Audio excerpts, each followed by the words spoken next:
الله أكبر.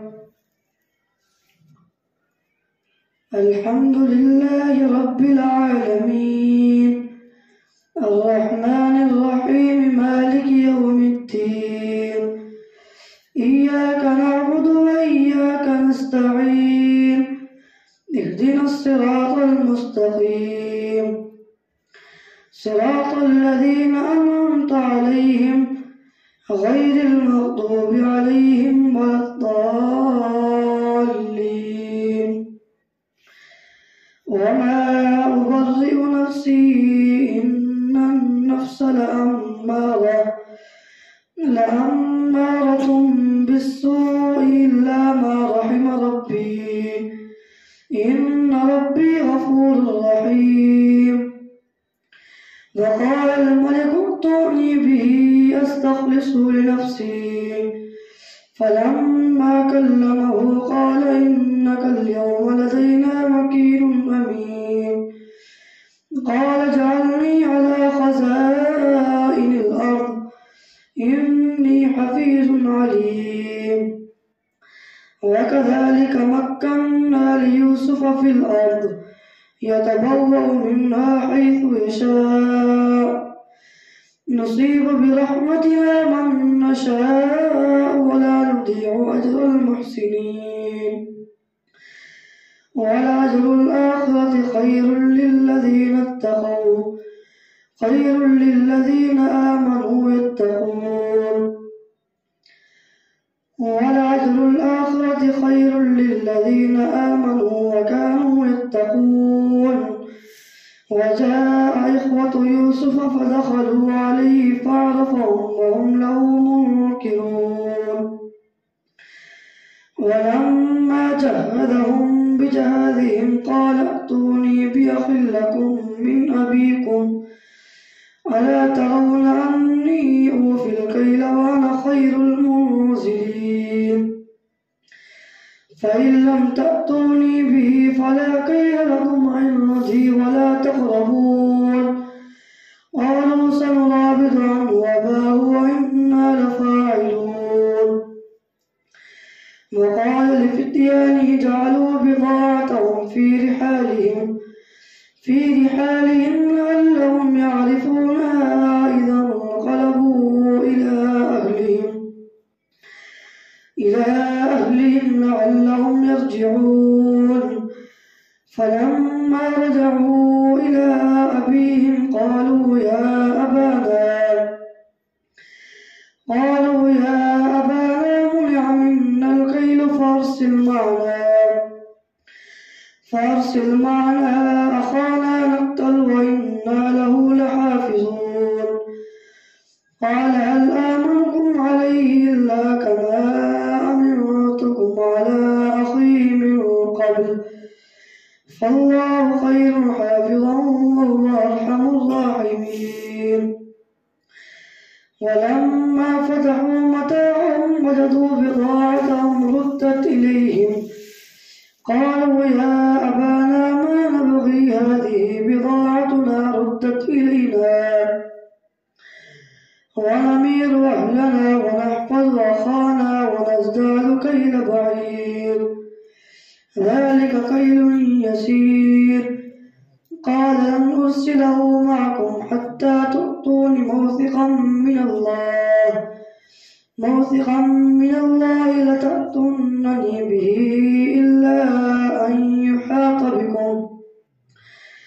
فلما آتوه موثقهم قال الله على ما نقول وكيل. وقال يا بني لا تدخلوا من باب واحد وادخلوا من أبواب متفرقة وما أغني عنكم من الله من شيء إن الحكم إلا لله عليه توكلت وعليه فليتوكل المتوكلون. ولما دخلوا من حيث أمرهم أبوهم ما كان يغني عنهم من الله من شيء إلا حاجة في نفس يعقوب قضاها وإنه لذو علم لما علمناه ولكن أكثر الناس لا يعلمون. ولما دخلوا على يوسف آوى إليه أخاه قال إني أنا أخوك فلا تبتئس بما كانوا يعملون. فلما جهزهم بجهازهم جعل السقاية في رحل أخيه ثم أذن مؤذن أيتها العير إنكم لسارقون. قالوا وأقبلوا عليهم ماذا تفقدون؟ قالوا نفقد صواع الملك ولمن جاء به حمل بعير وأنا به زعيم. قالوا تالله لقد علمتم ما جئنا لنفسد في الأرض وما كنا سارقين. قالوا فما جزاؤه إن كنتم كاذبين؟ قالوا جزاؤه من وجد في رحله فهو جزاؤه كذلك نجزي الظالمين. فبدأ بأوعيتهم قبل وعاء أخيه ثم استخرجها من وعاء أخيه كذلك كدنا ليوسف ما كان ليأخذ أخاه في دين الملك إلا أن يشاء الله نرفع درجات من نشاء وفوق كل ذي علم عليم. قالوا إن يسرق فقد سرق أخ له من قبل فأسرها يوسف في نفسه ولم يبدها لهم. قال أنتم شر مكانا والله أعلم بما تصفون. قالوا يا أيها العزيز إن له أبا شيخا كبيرا فخذ أحدنا مكانه إنا نراك من المحسنين. قال معاذ الله أن نأخذ إلا من وجدنا متاعنا عنده إنا إذا لظالمون. فلما استيئسوا منه خلصوا نجيا قال كبيرهم ألم تعلموا أن أباكم قد أخذ عليكم موثقا من الله ومن قبل ما فرطتم في يوسف فلن أبرح الأرض حتى يأذن لي أبي أو يحكم الله لي وهو خير الحاكمين. ارجعوا إلى أبيكم فقولوا يا أبانا إن ابنك سرق وما شهدنا إلا بما علمنا وما كنا للغيب حافظين. واسأل القرية التي كنا فيها والعير التي أقبلنا فيها وإنا لصادقون. قال بل سولت لكم أنفسكم أمرا فصبر جميل عسى الله أن يأتيني بهم جميعا إنه هو العليم الحكيم. وتولى عنهم وقال يا أسفا على يوسف وابيضت عيناه من الحزن فهو كظيم. قالوا تالله تفتأ تذكر يوسف حتى تكون حرضا أو تكون من الهالكين. قال إنما أشكو بثي وحزني إلى الله وأعلم من الله الله ما لا تعلمون يا بني اذهبوا فتحسسوا من يوسف وأخيه ولا تيأسوا من روح الله إنه لا ييأس من روح الله إلا القوم الكافرون فلما دخلوا عليه قالوا يا أيها العزيز إن له أبا شيخا كبيرا فلما دخلوا عليه قالوا يا أيها العزيز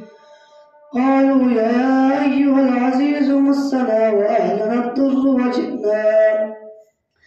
وجئنا ببضاعة مزجاة فأوف لنا الكيل وتصدق علينا إن الله يجزي المتصدقين قال هل علمتم ما فعلتم بيوسف وأخيه إذ أنتم جاهلون قالوا أئنك لأنت يوسف قال أنا يوسف وهذا أخي قد من الله علينا إنه من يتق ويصبر فإن الله لا يضيع أجر المحسنين قالوا تالله لقد آثرك الله علينا وإن كنا لخاطئين قال لا تثريب عليكم اليوم يغفر الله لكم وهو أرحم الراحمين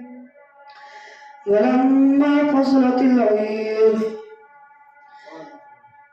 قال تثريب عليكم اليوم قال لا تثريب عليكم اليوم يغفر الله لكم وهو أرحم الراحمين اذهبوا بقميصي هذا فألقوه على وجه أبي يأت بصيرا وأتوني بأهلكم أجمعين ولما فصلت العير قال أبوهم إني لأجد ريح يوسف لولا أن تفندون قالوا تالله إنك لفي ضلالك القديم فلما أن جاء البشير ألقاه على وجه أبي يأت بصيرا على وجهه فارتد بصيرا قال ألم أقل لكم إني أعلم من الله ما لا تعلمون قالوا يا أبانا استغفر لنا ذنوبنا إنا كنا خاطئين قال سوف أستغفر لكم ربي إنه هو الغفور الرحيم فلما دخلوا على يوسف آوى إليه أبويه وقال ادخلوا مصر إن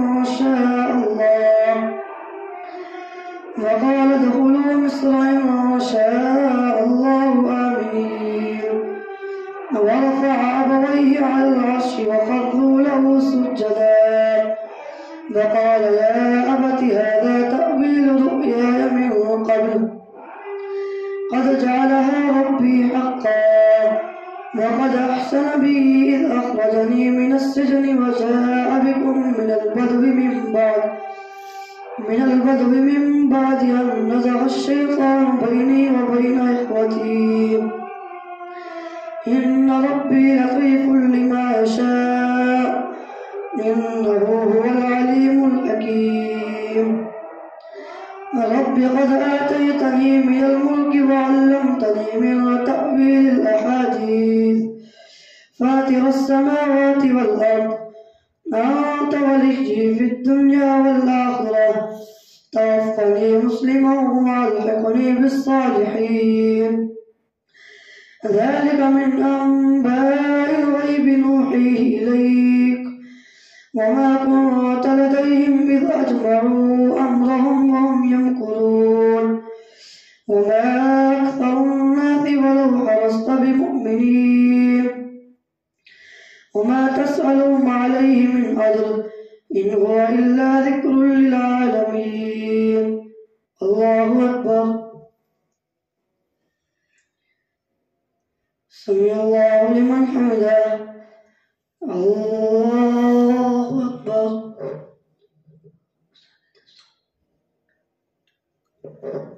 الله أكبر. الله أكبر.